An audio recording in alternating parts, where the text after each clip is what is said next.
Hi everybody! How are you? This month we're going to talk about Marie Kondo Spark Joy. So, it wouldn't be an organizing book club if we didn't talk about this book. Everywhere I go, I tell people say, what do you do for a living? And I say, oh, I'm a professional organizer. And people said, oh, have you read that book by that lady? What is the name of it? Really? It was a great book. So I don't know that people are really reading it, but I have read all of them, and I wanted to give you my take on it. The Wall Street Journal came to the NAPO, which is the National Association of Professional Organizers conference last year, and they wrote a really lengthy expose on what they felt like was the take of professional organizers on this book. And I have to say that the majority of us couldn't disagree more with what they wrote. I think we all have very different takes on Marie Kondo and her approach.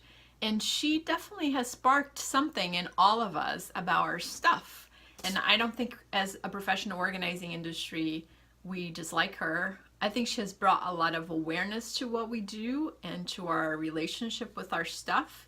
And I think anytime we have awareness about something, it's a good thing, right? We may have too much stuff, just saying. The book is very fun if you if you like organizing and if you like things minutely organized, because she teaches you how to fold the things, and she gives you a very awesome blueprint to get organized. Is it realistic? I don't know. I told my team that I would let them Marie Kondo my house. And then I panicked. I was like, oh my God, if I had to pull out all of the books I have or all of the shoes that I have in one room, that would just be mortifying to see that pile. So I backed out of it, and I'm glad I did. I just don't agree with that method of organizing. But there's a lot of things that I do agree with, and I want to share some of those things with you. I'm a huge fan that if it doesn't spark joy, get rid of it. I mean, we all have... we have consumed our lives trying to appease people. They're never gonna even remember they gave us those things, right? Our friends buy us their favorite scarf and they give it to us, and we don't wear scarves. I do wear scarves, but you may not. Somebody goes on vacation and they bring you trinkets or a t-shirt, and people find things around their home and they think, and I hear this all the time, this is a matter of fact. I was working with a client just yesterday, and we were going through her handbags, and she had a couple, and she was like, oh no, I can't give these away. I'm gonna give them to my friend.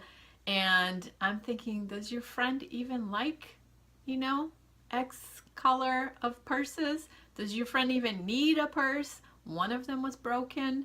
So I think we need to be more conscientious of what we're doing and why we're keeping things, right? People give us things, and what they're trying to convey with that is a thought. I will give you this pen because I thought about you getting it. I thought you would enjoy it. I wanted you to have it, and then I give it to you. And then you receive this pen, and in this moment, you and I are exchanging something. And in this moment, there is a lot of intention and there's a lot of meaning. I give you this pen because I thought about you. You receive my pen as a gesture of like, oh my God, Cris thought about me and she bought me this pen. She went out of her way to give me this pen, and I'm going to enjoy the pen. But one day the ink is gonna run out, right? Or it's gonna crack, or the cap is gonna be missing, or something's gonna happen to it. And even though you have enjoyed this pen and I gave it to you with good intentions, the pen is no longer useful. The pen must go. It doesn't spark joy anymore. Now it has become clutter, and that is the definition of clutter to me. So I totally agree with Marie Kondo on that. If it doesn't spark joy, just get rid of it. And then she says a couple of really interesting things, very thoughtful. I mean, she put a lot of thought into this book, and there are a lot of really thoughtful things in there. Only when you know how to choose the things that spark joy can you attain your ideal lifestyle. And isn't that truth? If we are going through lives just hanging on to things that people gave us, or just having things just because they came into our lives because we feel bad about how people are going to feel, or we feel bad about the environment, or we feel bad that we spent money, or you name it, fill in the blank, you feel bad by getting rid of it, blah, blah, blah, because blah, blah, blah, we're going to continuously be filled with clutter. So stop doing that, right? If it doesn't spark joy anymore, just get rid of it. And the real tragedy is to live your entire life without anything that brings you joy and not even realize it. She says this like in the very first couple of pages of the book. It's even before page 1, right? And unfortunately, I think I meet a lot of people like that. They are, they're so thoughtful about what other people are going to think about the stuff that they have received that they can never get rid of anything. So I'm here to give you permission. I give you permission to give away all of the things that people have given you, that you have appreciated their thought. It has had usefulness in your life, but now it's officially clutter. Find another home for it, whether it's through donation. And if you decide to give it to somebody, I am going to demand, I'm going to request that you be very thoughtful in your giving things to other people. If you want to give somebody this broken down pen that doesn't have ink anymore, I want you to call them and say, hey, I have this pen, Cris gave it to me and I can't bear to give it up, but it's broken down, it doesn't have any ink, will you help me get rid of it? So when your friend receives that pen, they know that they're not receiving this pen because you thought about them. They know they're receiving this pen because you need help getting rid of it. So if they feel like, yeah, I'm never going to find ink for this pen, I just might as well buy a new one, they feel like it's okay for them to just get rid of it. They don't have to have the same guilt that you are now passing on to the next person, which is really, if you think about it, not fair. Sometimes I think we specialize in working with clients with brain-based conditions. So the majority of our clients have ADD, ADHD, OCD, hoarding. Our clients are truly challenged by disorganization. So if you're one of those people, this comment doesn't apply. But I think a lot of what we do about stuff does have a little bit of a mindset attached to it. Once again, I bought this pen, I spent good money on it. It's broken down, it doesn't write anymore, but I feel bad about getting rid of it. And if I can just change my mindset about it, like I bought this pen, I spent good money on it, it has written amazing notes to people, and now I can just part with it. It has done its job into the world, right? It's all okay. So a couple of the highlights for the book for me is discard first, and I totally agree with that. I don't think we need to be going to the big box stores and getting a whole bunch of containers or a whole bunch of bins and then coming home and then trying to fit our stuff into the bins, right? Discard first. What you go through, whether it's a shelf or a drawer or a small area or a pile or a corner or however it is that you're breaking down this project. Go through this stuff, decide what you want to keep, decide what you want to get rid of, and then organize for what is staying into your home. Don't go buy containers to organize all of the stuff that's in the space. Commit to tidying up. Commit to organizing. It's a process. In the book, I don't know if everybody got this, but she talks about how it's a year-long process, right? You didn't gain the 20 pounds by eating brownies every day.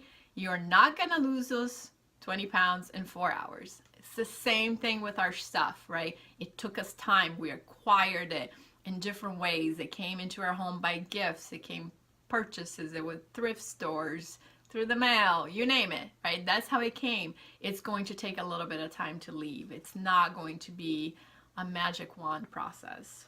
Here's the mindset. Imagine your ideal lifestyle. Like, how do you want to live? Do you want to be a minimalist? Do you want to live out of the Pottery Barn? Or do you just want to be able to open the door and not feel embarrassed that somebody's trying to get into your home, right? Like, what is your standard? What is important to you? Like, do you want just your kids to have a sleepover and for their friends not to mention how messy your home is? And then adjust to that, right? What is it going to take to get there? Because not everybody's going to live out of the Pottery Barn catalog. Nobody lives there, right? They just put it together to take photos. I know people that live in a home that looks like the Pottery Barn, could literally show up and take pictures, but and there's nothing wrong with the Pottery Barn. I love the Pottery Barn. I love their stuff, but you know, it's not messy. It's very clean, and that's not really, there's no real people living there. That's what I'm trying to say. She says organize by category. So remember how I said I had agreed to get my house Marie Kondoed, and then I backed out of it because the idea of just pulling all of the categories into one room just seemed very daunting to me. But that's just my personal experience, because I can get easily overwhelmed if I'm not very focused. So pick a category, right? If you have too many books, pick books and then start on a shelf, right? Maybe like give up every other one, or keep one and give up two, or keep two and give up one. Develop some sort of a rule about how you're going to go about making decisions, and then there's always a process that you can go back and do it again. One of my favorite clients and I created a terminology one time. It's called multi-view devaluation. And what that means is the more times you see something, the less value it starts having to you. So the very first time you find this pen again, you're like, oh my God, where did you find this pen? I've been looking for it forever. I can't believe it's missing. I can't believe you found it. I just loved writing with this pen. And then you put it down, and then we go on and we find other things, and you know, you may or may not be nostalgic about everything we find. And then we go back and you're like, that pen, it's really broken down, isn't it? Oh, it's just about out of ink. Well, it used to be my favorite pen, but now I have a new pen that I like better than this pen. And before you know it, after the third time, this pen is no longer valuable to you, and you can easily discard it. So go through the process, right? It does mean that it will take you longer to get organized, but it also makes with decision making. And I think sometimes when we're trying to get organized, making decisions is really the most difficult part of it.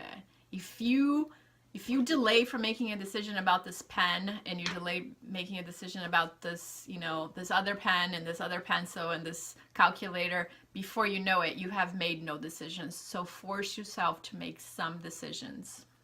And my very favorite part about this book, she says, tidying is the act of confronting yourself. Cleaning is the act of confronting nature. So for those of you out there that didn't know the difference between organizing and cleaning, now you do. Well, thank you so much for hanging out with me, and I hope you enjoyed this book club, and I will see you next month. Bye.